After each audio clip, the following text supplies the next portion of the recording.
بسم اللہ الرحمن الرحیم۔ السلام علیکم ورحمۃ اللہ وبرکاتہ۔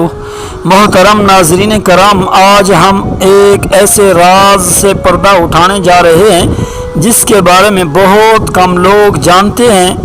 ایک ایسا کردار جس نے تاریخ میں ایک ایسا فتنہ کھڑا کیا کہ بنی اسرائیل کے ہزاروں لوگ گمراہ ہو گئے۔ جی ہاں، ہم بات کر رہے ہیں سامری جادوگر کی، جس نے حضرت موسیٰ علیہ السلام کی قوم کو سنہری بچڑے کی پوجا میں ڈال دیا۔ لیکن سوال یہ ہے کہ ایک جادوگر، ایک فتنہ گر، اس کی پرورش حضرت جبرائیل علیہ السلام نے کیوں کی؟ اس کے پیچھے کیا حکمت تھی، کیا راز تھا؟ آئیں اس مکمل واقعے کو تفصیل سے سنتے ہیں۔ ناظرین کرام، سامری کا اصل نام موسیٰ بن ظفر بتایا جاتا ہے۔ وہ بنی اسرائیل ہی میں پیدا ہوا، لیکن ایک وبا یا دشمن کے حملے کے وقت اس کے والدین فوت ہو گئے۔ یہ بچہ لاوارث ہو گیا اور اللہ کی قدرت سے اس کی پرورش کے لیے حضرت جبرائیل علیہ السلام کو مأمور کر دیا گیا۔ جبرائیل علیہ السلام اس بچے کو دودھ پلاتے، اس کی تربیت کرتے اور اس کی حفاظت کرتے۔ ناظرین کرام، غور کریں، اللہ تعالی نے چاہا تو فرشتہ اسے ایک ولی، ایک نیک انسان بھی بنا سکتا تھا، لیکن آزمائش کی حکمت کچھ اور تھی۔ ناظرین کرام، سامری چونکہ معصوم بچہ تھا، اللہ نے اس کی حفاظت چاہی تاکہ وہ مر نہ جائے۔ جبرائیل علیہ السلام کے ساتھ اس کے قریبی تعلق نے اسے ایک الگ پہچان دے دی۔ سامری نے ایک خاص چیز سیکھی۔ جب بھی وہ حضرت جبرائیل علیہ السلام کو زمین پر گھوڑے کی شکل میں اترتے دیکھتا تو ان کے گھوڑے کے قدم جہاں پڑتے وہاں زمین زندہ ہو جاتی۔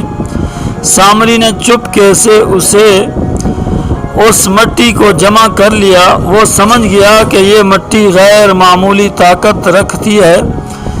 یہی مٹی بعد میں وہ سب سے بڑی فتنہ یعنی سنہری بچڑے کی پوجا میں استعمال کرتا ہے۔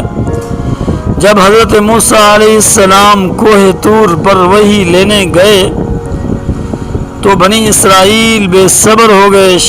سامری نے وہ مٹی نکالی اور سونے کے زیورات پگھلا کر ایک بچڑا بنایا اور اس میں مٹی ڈال دی۔ وہ بچڑا بولنے لگا اور آواز نکالنے لگا۔ بنی اسرائیل دھوکہ کھا گئے اور کہنے لگے، یہی ہے تمہارا رب۔ سامری کی ایک چال نے قوم کو شرک میں گرا دیا۔ جب حضرت موسیٰ علیہ السلام واپس آئے تو یہ منظر دیکھ کر سخت غصے میں بھر گئے۔ اللہ کے حکم سے سامری پر یہ عذاب آیا۔ اس کی بیماری یہ ہو گئی کہ جو کوئی اسے چھو لیتا وہ چیخنے لگتا۔ لوگ اس سے نفرت کرنے لگے اور وہ اکیلا رہنے پر مجبور ہو گیا۔ اس کی زندگی ذلت اور تنہائی میں کٹ گئی۔ ناظرین کرام، اس میں حکمت اور سبق کیا ہے؟ اب سوال یہ ہے کہ اللہ نے کیوں اس کی پرورش جبرائیل علیہ السلام جیسے عظیم فرشتے سے کروائی؟ حقیقت یہ ہے کہ یہ اللہ کی طرف سے ایک آزمائش تھی۔ بنی اسرائیل کے ایمان کا امتحان لینا تھا۔ سامری کو طاقت اور علم دیا گیا، لیکن اس نے اسے گمراہی کے لیے استعمال کیا۔ اللہ چاہتا تو سامری کو نیک بنا دیتا، لیکن انسان کو اختیار دیا گیا۔